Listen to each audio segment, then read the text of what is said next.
Greenland. Greenland. Greenland. Greenland. Greenland. Greenland. We are going to do something on Greenland, whether they like it or not. You know what their defense is?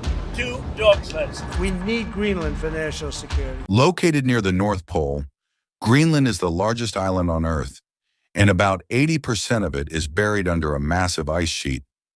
Despite being geographically part of North America, politically it's an autonomous territory of Denmark.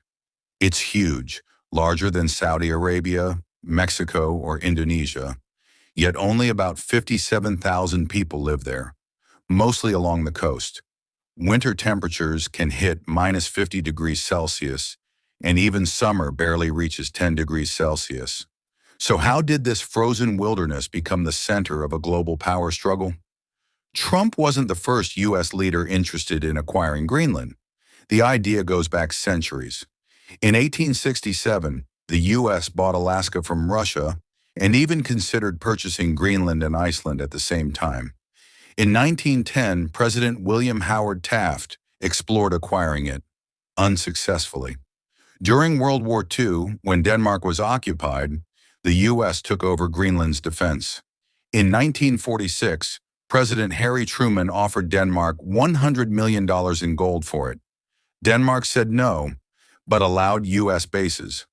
One of those bases still exists today, Thule Air Base, a key early warning radar site that can detect missiles launched from Russia.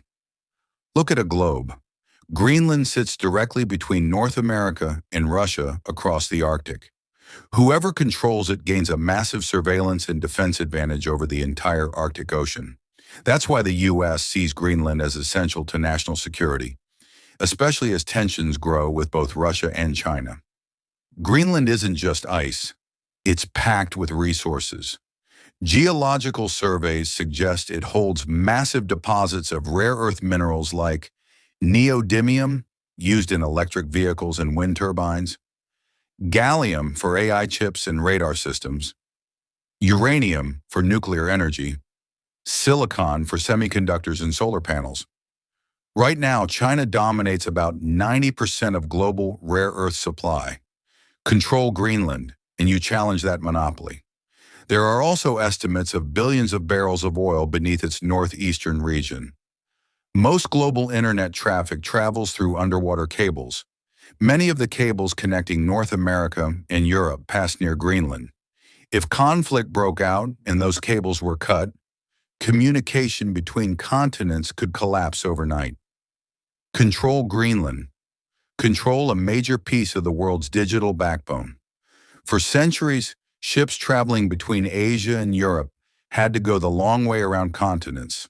Then shortcuts changed everything. Suez Canal, Panama Canal. Now melting Arctic ice is opening another shortcut, the Northwest Passage. A cargo ship sailing from Asia to London could save 9,000 kilometers and up to 2 weeks of travel using this route. That means billions saved in fuel and time. And guess what sits right at the entrance of this new shipping highway? Greenland. Whoever controls it could become the toll keeper of future global trade. If the U.S. ever tried to take Greenland by force, it wouldn't just be controversial. It could trigger a geopolitical crisis.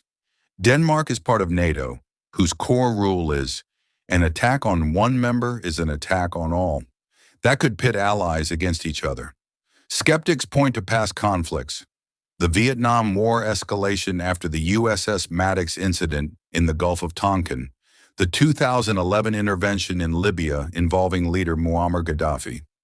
They argue major powers often justify actions with security claims while pursuing strategic or economic goals. Greenland isn't just an island, it's a military vantage point, a treasure chest of rare minerals, a gatekeeper of future shipping routes, a digital infrastructure hub, and that's why it has become one of the most quietly contested territories on Earth.